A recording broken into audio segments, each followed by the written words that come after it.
Bonjour les amis, comment allez-vous? Je tiens tout d'abord à remercier toutes celles et ceux qui commentent, qui partagent. Merci pour vos retours.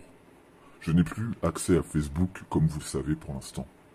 Seulement j'ai des personnes en effet qui me font des retours et qui me disent que vous partagez mon contenu et franchement ça me fait super plaisir. Et Anti-Imposteur a tout à fait raison sur ce qu'il a dit dans une de ses dernières vidéos. Soit le fait que le partage et la diffusion, c'est le nerf de la guerre. En effet, nous les résistants, nous les anti-imposteurs, qui œuvrons pour le bien commun, pour mettre les projecteurs sur les imposteurs, sur les manipulateurs, sur les personnes qui souhaitent tirer leur épingle du jeu et ce au détriment des autres. Nous ne sommes pas là pour servir nos propres intérêts, nous ne sommes pas là pour la notoriété. Et cela aurait dû être un branle-bas de combat au niveau des Gilets jaunes.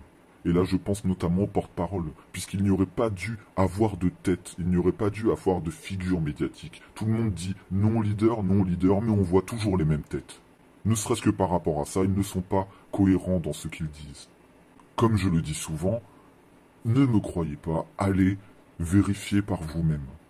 C'est un combat de vérité, tout simplement, pour éviter qu'il y ait des personnes qui freinent nos ambitions. Et quelles sont nos ambitions? Un avenir meilleur pour tout le monde, mais aussi et surtout pour nos enfants. La tâche est titanesque, nous le savons. Et c'est bien la raison pour laquelle nous ne pouvons tolérer qu'il y ait des acteurs de crise, que ce soit consciemment ou malgré eux. Et ça va être en effet l'objet de cette vidéo, de mettre en lumière les anomalies du mouvement, mais aussi de faire un point sur la situation. Où en sommes-nous dans le mouvement des Gilets jaunes? Qu'avons-nous obtenu? Que pouvons-nous obtenir? Devons-nous être dans une démarche pacifiste, dans une démarche d'ultra-violence? Qu'est-ce qui va faire la différence?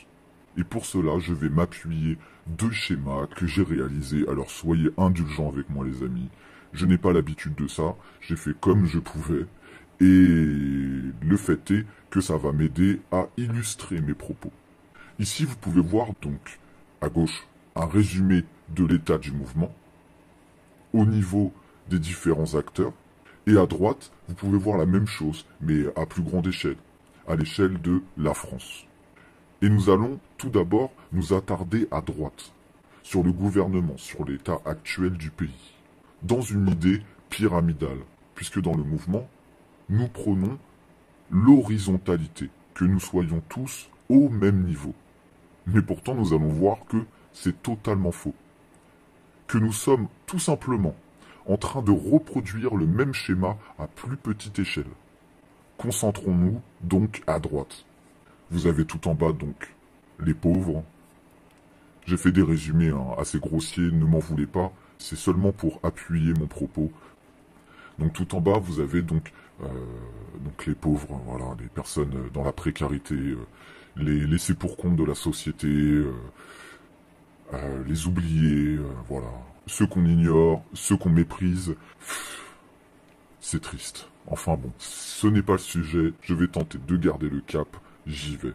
Ensuite, vous avez ce qu'on pourrait qualifier des gens actifs. Donc vous avez les riches et les travailleurs, voilà. Dans les travailleurs, il y a des travailleurs aisés, des travailleurs pauvres.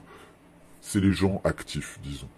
Au-dessus, vous avez l'ordre, du moins le désordre, qui vont servir les intérêts du pouvoir. Puis vous avez en effet donc le pouvoir, du moins ceux qui représentent le pouvoir. Et vous avez leur soutien, sans qui il n'existerait pas. Maintenant, essayez de transposer le fonctionnement pyramidal que nous avons toujours connu à notre mouvement tel qu'il est aujourd'hui. Donc à la base, il y avait les Gilets jaunes. Puis, de ce mouvement a émergé des têtes pensantes, des personnes qui ont fait le buzz par le biais des outils de communication qui sont notamment représentés au milieu, mais ça on va y revenir. Vous avez des personnes qui se sont détachées, qui ont pris le contrôle du mouvement. Ces mêmes personnes qui sont donc devenues des porte-paroles, qui se sont autoproclamées porte-paroles, qui se protègent derrière leur communauté en disant « Oui, mais nous avons demandé aux Gilets jaunes s'ils étaient d'accord avec le fait que nous puissions représenter le mouvement, etc. » Mais le problème, c'est qu'ils ont demandé à leur communauté. Ils n'ont pas demandé à l'ensemble des Gilets jaunes. Ils ne sont pas représentatifs de l'ensemble des Gilets jaunes. Et fatalement, les personnes qui les suivent, ce sont des personnes qui sont d'accord avec leur discours. Vous voyez, il n'y a aucune impartialité. Et il y a conflit d'intérêts. Et donc, les Gilets jaunes, ensuite, se sont quelque part construits autour de ça. Et c'est là le problème. C'est qu'il y a 3 grands groupes qui se sont créés. Vous avez donc les Gilets jaunes résistants, on peut dire les Gilets jaunes conscients, qui se battaient déjà bien avant qu'il y ait le mouvement des Gilets jaunes. Dans ces résistants, nous pouvons donc mettre les anti-imposteurs, évidemment, puisque au sein même du mouvement, c'est une forme de résistance. Ensuite, vous avez donc le gilet jaune lambda, le gilet jaune tout le monde, le gilet jaune qui n'est ni pour, ni contre. Et il suit le mouvement, c'est un suiveur. Et là où il y a un problème, c'est qu'il y a des gilets jaunes fanatiques, des fidèles, qui se sont greffés aux porte-paroles. Ces porte-paroles qui, en effet, tout comme les politiciens, n'ont pas été capables de se fédérer autour d'un seul et même projet commun. Ils ont donc gardé chacun leurs différentes pages, leurs différents groupes, tels des partis politiques. Déjà, ne serait-ce que par ça, est-ce que ça ne vous met pas la puce à l'oreille sur la possible évolution du mouvement des Gilets jaunes? Tout le monde, rappelez-vous, au début du mouvement, criait à la non-récupération. Et dès le début, je disais quelque chose, c'était « Ne vous méfiez pas des partis politiques, ne vous méfiez pas de l'extérieur. Méfiez-vous de l'intérieur, car la récupération se fera de l'intérieur. » Et c'est le cas à l'heure actuelle. Et c'est un fait, c'est-à-dire que ce n'est pas juste une opinion, ce n'est pas un point de vue. C'est un fait avéré, sans quoi ils se seraient fédérés tous ensemble. Ils n'auraient pas donc fait des groupes respectifs dans lesquels il y a des partis qui se sont créés, donc des teams, des fanbases, des communautés qui se sont créées par rapport à ces personnes-là. Donc il y a la team Rodriguez, la team Drouet, la team Nicole, la team Ludowski, comme il y a d'autres teams encore. Et ces personnes-là ont perdu de vue l'objectif du mouvement. Donc vous voyez à côté, à droite, vous avez les soldats. Et bien à gauche, dites-vous que les gilets jaunes fanatiques deviennent les soldats des porte-paroles, qui représentent, à droite si on doit transposer, le pouvoir, mais à plus petite échelle, à l'échelle du mouvement des gilets jaunes. Le gilet jaune lambda, lui, peut être en quelque sorte le travailleur du mouvement, c'est-à-dire il fait vivre le truc. Et puis vous avez donc, on va dire les laissés pour compte, ceux qui vont dire là, non, il y a un problème.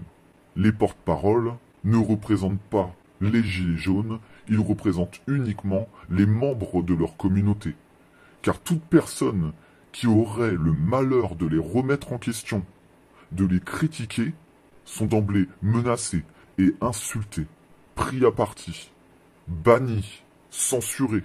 Et c'est là qu'en effet nous pouvons transposer parfaitement les deux côtés de ces schémas, puisque au niveau du pouvoir, des gilets jaunes influenceurs ou du pouvoir, l'élite mondialiste, eh bien vous avez deux entités qui agissent de la même façon, qui actionnent les mêmes leviers, qui usent des mêmes méthodes et qui vont utiliser toute une batterie d'outils comme les médias mainstream dans lesquels nous les voyons énormément.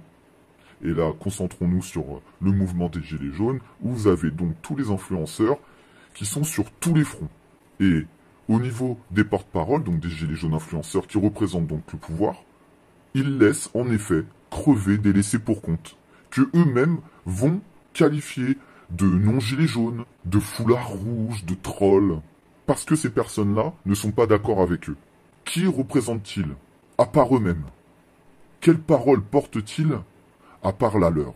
Et vous voyez dans ce schéma, en bas, donc il y a les résistants, les anti-imposteurs, les éveillés, et juste au-dessus, vous avez les gilets jaunes fanatiques. Je les ai reliés. Conflit entre les deux, divisés pour mieux régner. Tout comme le fait le pouvoir. Et les gilets jaunes fanatiques, qu'est-ce qu'ils font eux? Ils vont soutenir les porte-paroles. Ils vont les prendre en photo. Ils vont faire vivre leur image. Ils vont les plébisciter. Ils vont créer le buzz autour d'eux, puisque les porte-paroles n'existeraient pas sans eux. Ils vont même leur donner de l'argent, les soutenir donc physiquement, matériellement, financièrement. Jusqu'à maintenant, personne n'avait la parole. Plus personne ne se parlait réellement avant le mouvement. Il y avait une fracture sociale. Là, j'ai juste l'impression qu'on a ouvert la porte d'un asile de fous et qu'on leur a dit maintenant insérez-vous dans la société. Et aujourd'hui que ces personnes-là ont la parole, c'est freestyle total. Et c'est de la haine à 3000%, de la colère à 3000%. Et gratuite. Ne devrait-il pas avoir de la place pour tout le monde au sein de ce mouvement? Qui est légitime à décider de qui est gilet jaune ou de qui n'est pas gilet jaune? Avec ses discours de gilet jaune canapé, de Antonio par exemple n'est pas un gilet jaune parce qu'il s'est rapproché des anti-imposteurs, etc. Mais qui sont ces personnes pour prendre ce genre de décision? Pour mettre des cibles sur la tête des gens? C'est donc ça leur rôle de messager, leur rôle de porte-parole, mais imaginez maintenant transposer ces personnes-là qui ont pris le pouvoir du mouvement. Imaginons qu'ils commencent à grimper sur l'échelle des gilets jaunes. Eux qui prônent l'horizontalité, il n'y en a aucune. Nous repartons dans un système pyramidal où il va y avoir l'élite et puis les autres. Mais si vous voyez là, les petites flèches que j'ai fait au niveau de l'appareil photo et de la monnaie, ça ne va toujours que dans un sens, hein. Qu'ont-ils gagné, eux, les porte-paroles? Quels avantages ont-ils tiré du mouvement? Et vous, qu'avez-vous gagné? Mis à part vous dévouer corps et âme à des personnes qui vont juste taper le selfie avec vous et qui derrière vont vous snober. Je les vois bien, eux, hein, ces personnes-là, en train de bouffer ensemble et en train de se foutre de la gueule des gens. Vous savez, comme Mike Rambo et sa quotidienne, où il prend des personnes en live pour soi-disant être proche des gens et les laisser parler alors qu'il en a rien à foutre, il est en train de faire ses bails à côté, alors que les personnes ils sont en train de cracher leur tripes. Parce que c'est la seule tribune jusqu'à aujourd'hui, mine de rien, c'est la seule tribune qu'ils ont. Cette quotidienne de merde. Parce que le peuple, j'ai les jaunes là. Que ce soit les fanatiques, les lambdas ou même nous les résistants. Nous on n'a aucune tribune. Les porte-paroles disent qu'ils parlent au nom du peuple, mais nous le peuple on n'est jamais là. Ils se basent sur quel peuple, franchement? À part leurs fidèles, ils se basent sur qui? Sur personne. Et donc ces porte-paroles usent en effet donc des outils, les médias mainstream, les réseaux sociaux, et puis bah sur les cagnottes évidemment, qu'est-ce que vous voulez que je vous dise?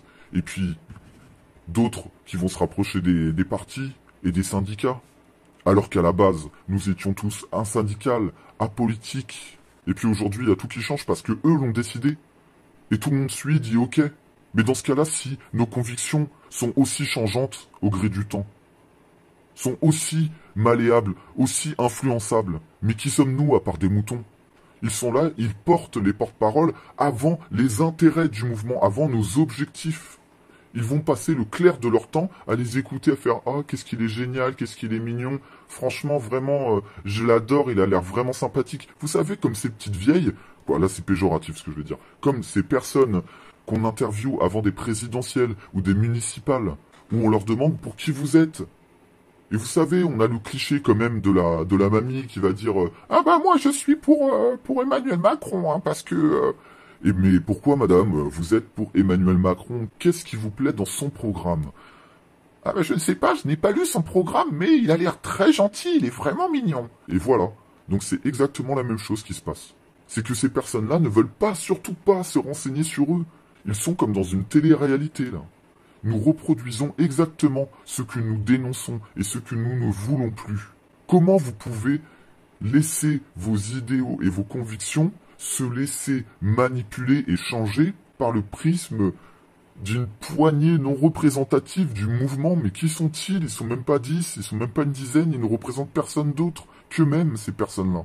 Et en plus, ils vous donnent l'illusion que nous allons obtenir les choses par la force, par le nombre, alors que nous ne représentons qu'1% de la population, 1% qui n'est pas légitime du point de vue numéraire, pour imposer ce que nous voulons aux 99 autres. Même si nos revendications sont légitimes d'un point de vue moral, évidemment, mais au niveau du nombre, nous ne sommes pas légitimes. Et en plus, ces porte-paroles-là sont soutenus par ces mêmes médias mainstream sur lesquels nous crachons. Ils ont leurs petits avocats perso, qui ont tous des casseroles au cul, qui sont tous louches dans leurs affaires, qui sont tous proches de partis politiques, qui sont complètement déconnectés de la réalité du français qui galère. et qu'ils travaillent ou non. Parce que j'entends souvent ces porte-paroles dire oui, mais attendez, vous savez, les gilets jaunes travaillent, hein, ce sont des travailleurs. Mais ferme ta gueule. T'es en train de dire quoi? T'es en train de hiérarchiser l'importance des gens à travers le fait qu'ils travaillent ou non. C'est quoi, les chômeurs, c'est des merdes, c'est ça? Les handicapés, c'est des merdes. Tu sais, vous allez dire exactement les mêmes mots que Macron, là, etc., là. Il y a les gens qui réussissent et les gens qui ne sont rien. C'est ça que vous pensez, vous? Parlez un petit peu plus des chômeurs. Parlez un petit peu plus des personnes qui sont dans la précarité. Parlez un petit peu plus des handicapés. Plutôt que de parler tout le temps à dire moi moi j'en pense que, parce que moi je pense. Donc vous voyez, les deux côtés peuvent parfaitement se transposer. Nous reproduisons exactement la même chose. Et chaque gilet jaune qui accepte ça est responsable de la situation, est responsable de la direction que prend le mouvement, c'est-à-dire droit dans le mur, et dans les poches du pouvoir. Parce que vous allez voir qu'en effet, la crise ne nous sert pas. À qui sert la crise? Posez-vous la question.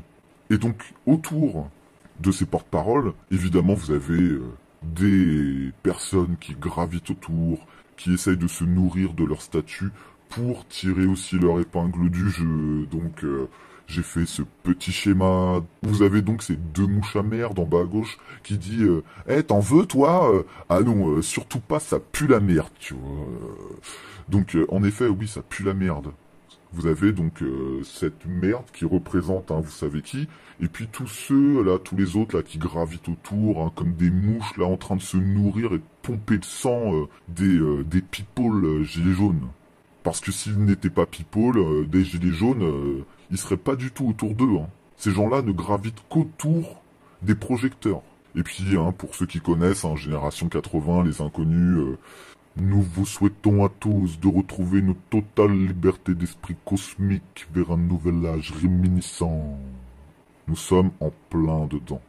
Donc maintenant, essayons de réfléchir à plusieurs choses.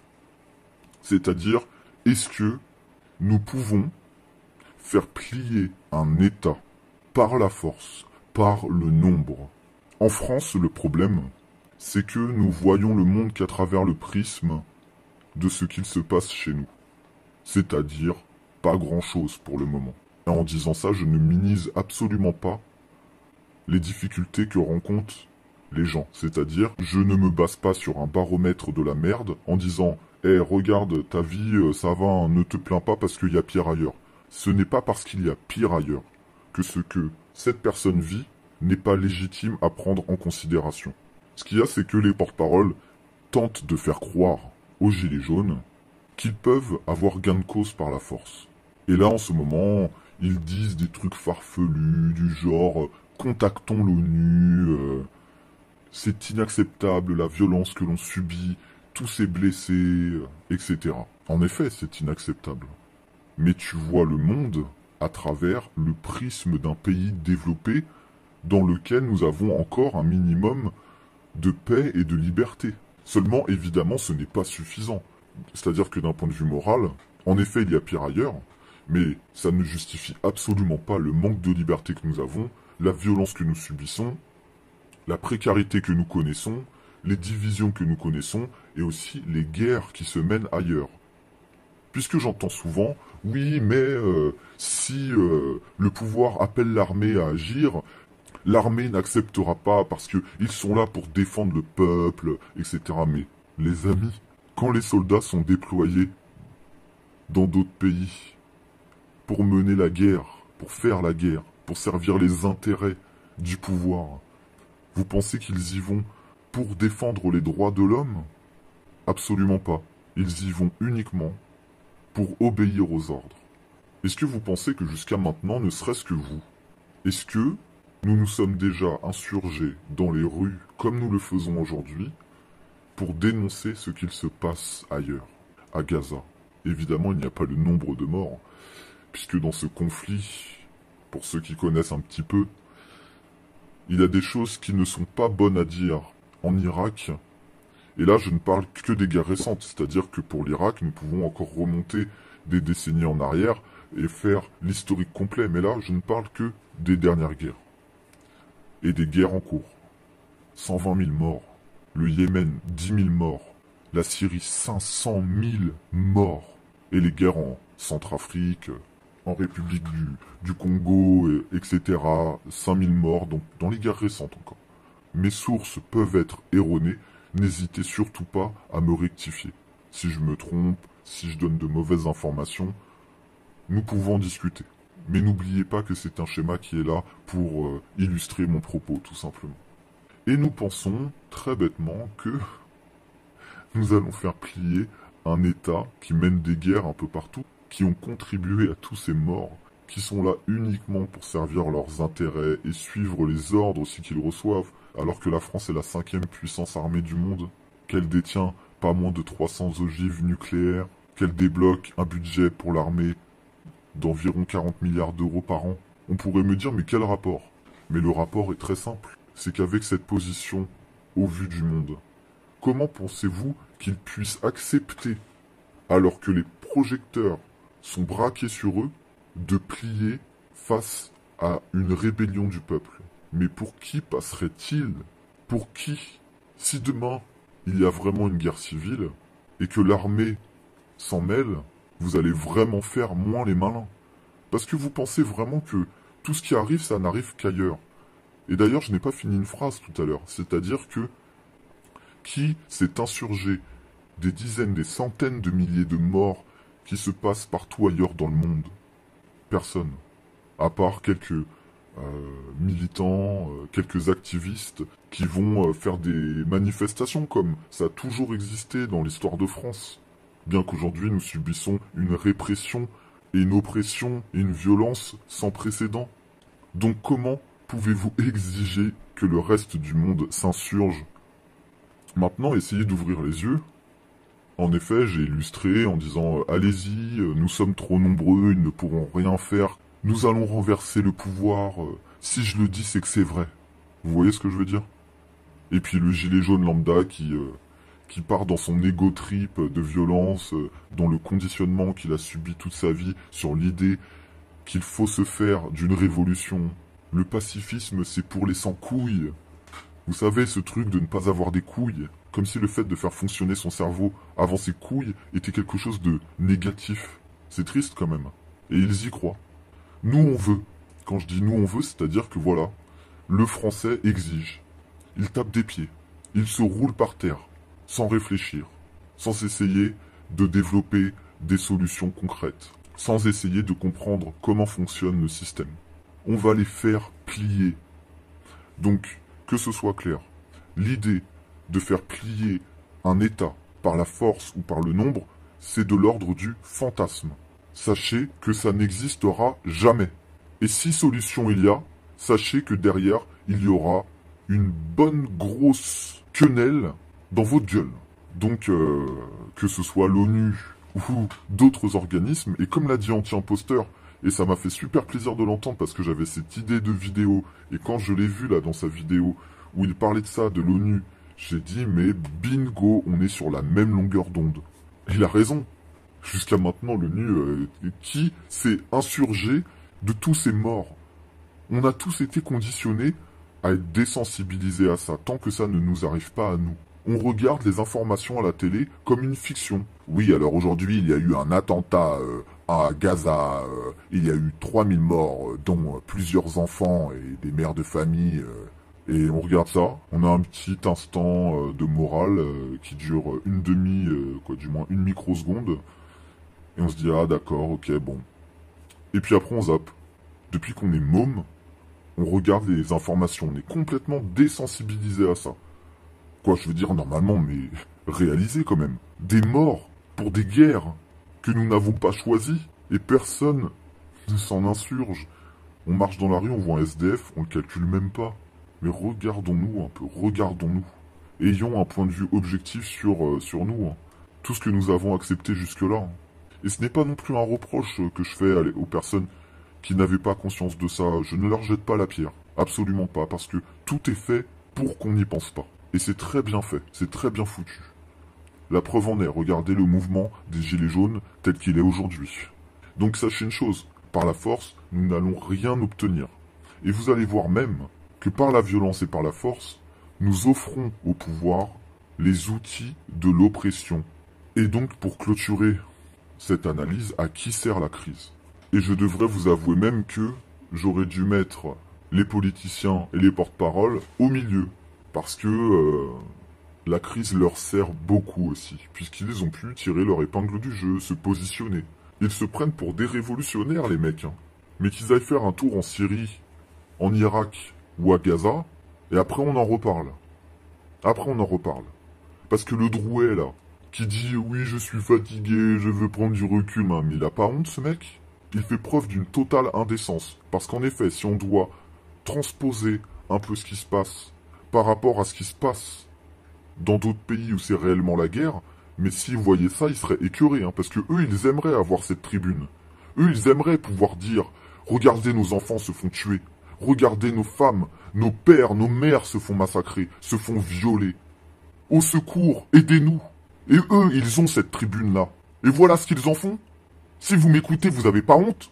Vous pensez pas que la tribune que vous avez, il y en a beaucoup qui aimeraient l'avoir? Et des personnes qui en ont réellement besoin. On dirait des enfants là qui méritent une bonne gifle pour leur remettre les idées en place. Parce que là, Drouet là, Éric Drouet, quand tu dis là, je suis fatigué, j'ai du mal avec tout ce qui se passe, blablabla, je vais me concentrer sur la cagnotte, tu sais, avec tes petits problèmes là de bourgeois là. On peut te mettre dans la catégorie des bourgeois, hein. Quand on voit ta bagnole, ton nouveau téléphone, tous les avantages que tu as, tous les restos que tu tapes. Ça va, tranquille la vie, c'est bien? Tu te fais plaisir? Et en plus tu oses te plaindre, alors qu'on t'a rien demandé. Après avoir pris en otage le mouvement et maintenant que tu sens que ça pue la merde, tu t'écartes un petit peu, mais c'est quoi ça? Putain, t'as encore de la dignité en toi? Tu peux te regarder encore dans un miroir? Déjà, faut-il que le miroir soit assez grand pour que ta grosse tête rentre dedans, tu vois? Et qu'avons-nous gagné là-dedans? Qu'avons-nous gagné là? Après tous ces actes, après tous ces mois? Plus d'oppression, plus de violence, des mesures totalitaires, des lois liberticides, encore plus de précarité et en plus de la division. Nous offrons au pouvoir les outils de l'oppression. Nous leur offrons la légitimité au regard de l'opinion publique d'appliquer des mesures totalitaires et des lois liberticides, puisqu'ils se positionnent comme étant la solution à un problème. Vu que les gens ne voient le monde qu'à travers le prisme des médias mainstream qui nous descendent. Et en plus de ça, les seules personnes qu'ils voient représenter le mouvement des Gilets jaunes, c'est vos têtes d'imbéciles. Imaginez un peu l'idée qu'ils se font de nous. Entre les images de violence, puisque à chaque violence, sachez que nous offrons des images aux médias mainstream, les outils de la propagande. Mais vous restez là-dedans. On va tout casser, on va tout péter parce que moi j'ai des couilles, parce que moi je veux prouver au monde entier que je veux en découdre. Mais vous êtes cru où là? Alors que quand vous êtes devant les CRS, vous courbez les chines dès qu'ils sortent la gazeuse ou qu'ils sortent la matraque ou le flashball. Mais et ça, vous savez les amis, c'est normal.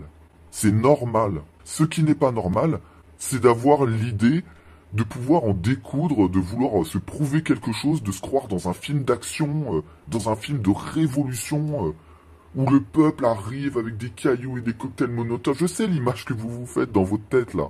Avec des bâtons, tout le monde arrive en même temps sur les forces de l'ordre à les taper, ouais. Si vous faites ça, vous allez réussir à quoi? Comment pensez-vous que la violence et la force va faire plier un État après tout ce que je vous ai montré juste avant? Et ce que je suis en train de vous montrer maintenant.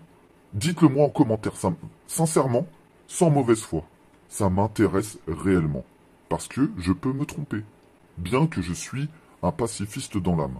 Des solutions alternatives, il y en a, comme le combat 2.0 que j'ai essayé maintes et maintes fois de faire remonter jusqu'aux oreilles de ces porte-paroles, de ces faux leaders, de ces acteurs de crise qui ne veulent pas l'entendre. Où nous pouvons faire des actions coup de poing sur une idée de saturation des serveurs. Imaginons, nous saturons les serveurs, et ce n'est pas illégal de saturer, c'est-à-dire que nous, en tant qu'individus, nous allons juste faire une chose, aller sur un site et cliquer. Si nous cliquons tous en même temps sur un site, donc c'est-à-dire qu'il y ait une cible, une date, une heure, parce que si on le fait sur des sites boursiers, des sites stratégiques, économiques, mais c'est des millions d'euros, de dollars qu'ils vont perdre. Et si là on tape où ça fait mal dans le portefeuille, je peux vous dire qu'ils vont être plus enclins à la discussion. Et c'est dans la discussion, ce n'est pas dans la négociation, attention, dans la discussion que nous allons pouvoir commencer à mettre des choses en avant. Comme je vous l'ai dit dans une précédente vidéo, nous sommes dans une société et nous appelons ça, les mots ont leur importance. Nous ne l'appelons pas comme ça pour rien. Nous vivons dans une société, c'est-à-dire dans une entreprise. Et dans cette dynamique-là, nous devons être capables d'être des adultes citoyens et non des adolescents citoyens qui tapons des pieds en nous roulant en boule par terre pour exiger avoir un peu de miettes, au détriment toujours d'un autre, d'accord? Eh bien, devenons des adultes citoyens en proposant du concret. Nous avons des experts dans le mouvement des Gilets jaunes. Ces mêmes experts que les porte-paroles ne souhaitent surtout pas mettre en avant parce qu'ils auront des solutions concrètes. Si nous nous entourons d'un spécialiste en économie, d'un spécialiste en communication, marketing, etc., d'un spécialiste en politique, mais vous voyez ce que je veux dire? Mettre en avant des compétences pour monter un dossier. Monter un dossier, par exemple, si nous souhaitons remettre l'ISF au goût du jour. J'entends partout des spécialistes dire des choses très intéressantes, mettre en avant des chiffres. Mais ça, il faut le mettre dans un dossier que nous pourrions rendre dans ce cas public, avec un budget prévisionnel et tout ce qui va avec, pour dire, regardez, noir sur blanc, d'avoir enlevé l'ISF, ça a fait perdre plusieurs millions d'euros à la France. Nous vous montrons, par A plus B, noir sur blanc, que vos arguments sont faux. Et de faire la même chose pour à peu près tout. Je ne dis pas que c'est ça qui va apporter la solution. Mais nous aurons le poids du concret. Mais forcément, c'est moins sexy que la violence. Ah bah oui, forcément, c'est moins sexy que de se prendre pour un super-héros. Il y a aussi le fait que nous voulons conserver notre société telle qu'elle est, en conservant les avantages et en s'épargnant des inconvénients. Mais ce n'est pas possible, puisque à l'heure aujourd'hui, notre consommation a un coût humain. Et ça, ce n'est pas possible de continuer comme ça. Nous ne pouvons pas rejeter une société tout en voulant y rester. Soit on y reste, soit on en sort. Si cette société ne nous convient plus, créons une autre société. Et ça, par exemple, ça peut s'intégrer dans une dynamique de projet. Il y a énormément de villages abandonnés en France. Montons un dossier sur comment nous pourrions gérer un village abandonné. Comment nous pourrions le réhabiliter. Comment nous pourrions développer de la permaculture, de l'autonomie énergétique. Comment ces villages aussi autonomes, par exemple, pourraient mettre en avant aussi le pays. Quels seraient leurs intérêts à accepter un tel projet? Mais nous sortons de ça. Pour nous permettre de devenir autonomes, pour nous permettre de nous cultiver, pour nous permettre d'avoir le poids nécessaire ensuite à amener d'autres choses. Enfin, il y a énormément de choses. Est-ce que vous voyez où je veux en venir? Et ce n'est pas en tapant des pieds ou en bloquant le pays entier, créant encore plus de chômage et encore plus de précarité, que ça va régler les choses. Parce que souvent, j'en entends là dans les commentaires dire, quand j'avais Facebook à l'époque là, dire lorsque on prône le pacifiste, oui, mais on ne fait pas d'omelette sans casser les œufs. Mais sauf que la vie des gens, c'est pas des œufs. Hein. D'accord? Quand vous avez une famille où les parents vont se retrouver au chômage, qui ne pourront plus nourrir leurs enfants correctement, et qui vont être au point de perdre leur domicile, vous pensez que c'est des œufs là qui sont cassés? Chaque vie compte. Arrêtez de vous comporter comme des mauvaises personnes. Vous êtes bien dans vos pompes de penser ce genre de choses. Vous croyez que la vie est faite de phrases toutes faites? Moi aussi, je pourrais en dire, oui, quand on veut, on peut. Alors que cette phrase est totalement conne, non. C'est quand on peut, on veut. C'est différent. Et donc, à qui sert la crise? Nous avons obtenu tout ça plus des blessés. Voilà. Parce qu'il y a des porte-paroles qui nous font croire que nous allons pouvoir faire plier le gouvernement. Allez-y, les copains. Allez sur les manifs. À un moment donné, il faut être aussi responsable, c'est-à-dire mesurer le contexte dans lequel nous évoluons. Encore une fois, cela ne justifie pas le mal qui est fait. Mais nous en avons conscience, et ce n'est pas en y participant que nous allons régler le problème. Au contraire, c'est en prenant du recul sur la situation, pour trouver des solutions, que nous pourrons régler la chose. Ce n'est pas en nous attaquant aux symptômes que nous pourrons régler la cause. Et qu'a gagné le pouvoir là-dedans?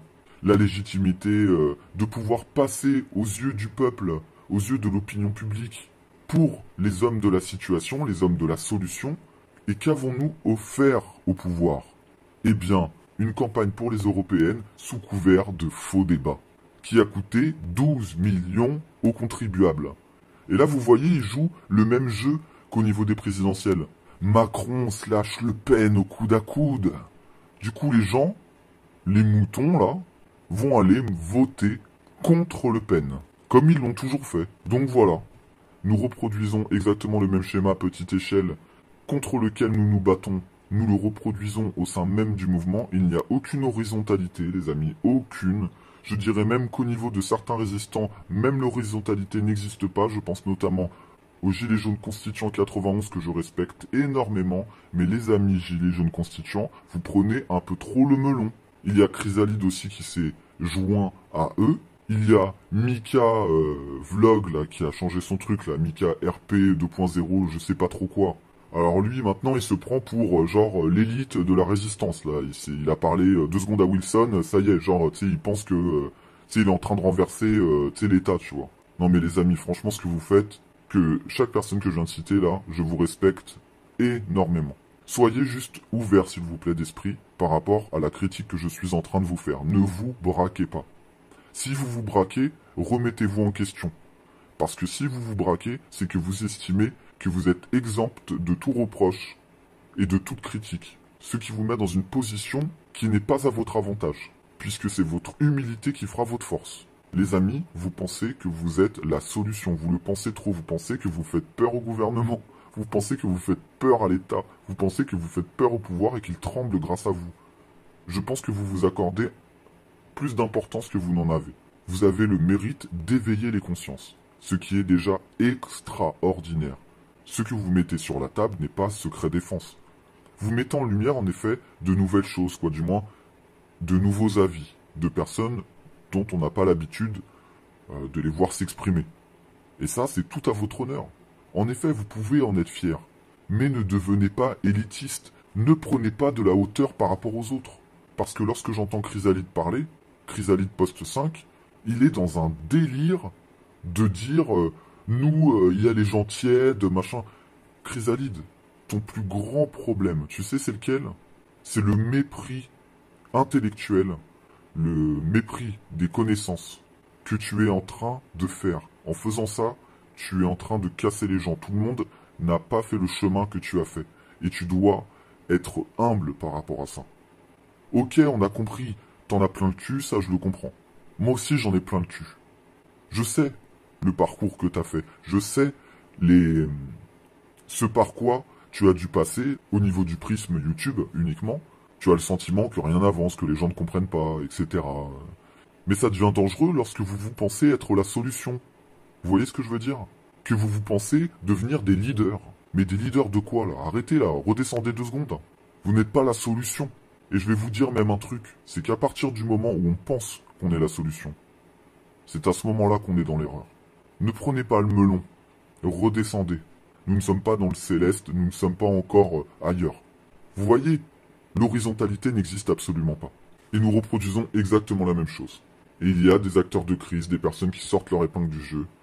Et vous vous insurgez de la violence que vous subissez en vous pensant légitime plus que n'importe qui d'autre à ce que l'ONU ou d'autres organismes puissent s'indigner de ce que nous vivons alors qu'ils en ont complètement rien à péter de ce qui se passe ailleurs. Rien à foutre. Même nous, même vous, tout le monde. Jamais nous sommes allés dans les rues autant qu'aujourd'hui pour ce qui se passe ailleurs. Donc, surtout, ne l'exigeons pas des autres. Faisons les choses intelligemment. Et ça, c'est important. Et ce n'est pas par la force que nous obtiendrons quoi que ce soit. Je sais, ça peut décevoir. Je sais que c'est pas sexy, comme je disais. On aimerait bien pouvoir, voilà, tout renverser, mais combien même si on renversait tout? Vu l'ambiance générale, vu la mentalité générale, mais ce serait juste le chaos total. Le chaos total. Et clairement, je vais vous le dire, les amis, c'est ce qu'ils veulent. Le pouvoir, c'est ce qu'ils veulent. C'est exactement ce qu'ils veulent. Ils manipulent notre colère, ils manipulent notre indignation, uniquement pour faire monter la sauce, et que nous puissions foncer tête baissée, en écoutant des guignols, là, comme la team des porte-paroles, des faux porte-paroles influenceurs, là. D'ailleurs, j'attends toujours qu'ils répondent à mes questions. Nous savons qu'ils ne répondront jamais à mes questions. Évidemment, puisqu'ils se mettraient en porte-à-faux. Mais c'est là où je voulais en venir. c'était de mettre en lumière que ces personnes ne sont pas les porte-paroles du peuple, ne sont pas les porte-paroles des Gilets jaunes. Ils ne sont que les porte-paroles des personnes qui les suivent et qui les représentent. Voilà les amis, j'espère que mon analyse vous aura plu. C'est un constat plutôt négatif, je pourrais dire, puisque au final, où va le mouvement, franchement? C'est un travail de titan qui nous attend d'éveiller les consciences.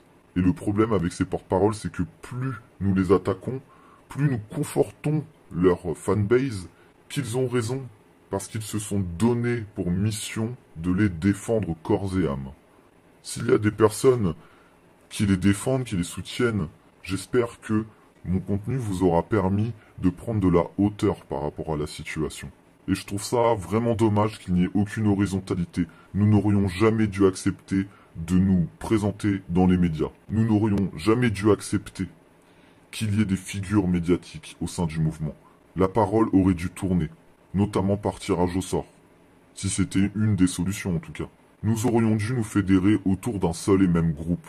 Nous aurions dû être intransigeants quant à la violence, quant aux menaces, quant au harcèlement. Intransigeants quant à l'idée de générer de l'argent. Intransigeants quant au fait de contrôler nos représentants et de contrôler ce qu'ils font des cagnottes qu'ils mettent en place. Et intransigeants quant au fait de se rapprocher de partis politiques ou de syndicats. Si nous ne sommes pas capables d'appliquer à petite échelle ce que nous exigeons de notre avenir, ne nous attendons pas à ce que les choses aillent dans le bon sens. Et là, j'en fais appel à la sagesse de chacun.